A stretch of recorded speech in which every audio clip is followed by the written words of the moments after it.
Kenapa dunia masih lagi menggunakan USD dalam banyak urusan dan kenapa harga minyak, barangan import dan urusan-urusan yang besar lain akan melibatkan US dollar?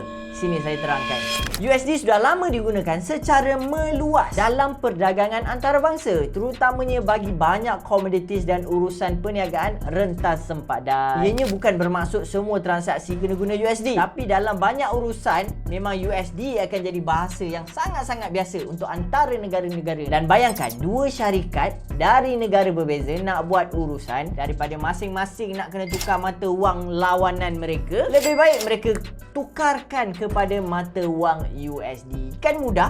Dia boleh jadi transaksi untuk satu bahasa sahaja. Sebab itulah bila USD bergerak, kesannya bukan terhenti dekat situ je. Dia boleh berkait rapat dengan kos import juga, bayaran hutang dan harga komoditis dalam banyak tempat. USD bukan saja sekadar duit Amerika. Dalam banyak urusan global, dia macam satu bahasa. Mudah untuk kita faham. Dia adalah sandaran mata wang dunia. Itu saja perkongsian daripada saya. Kalau korang suka konten-konten macam ni, korang jangan lupa tekan like dan juga follow konten-konten saya. Jumpa dalam video yang akan datang.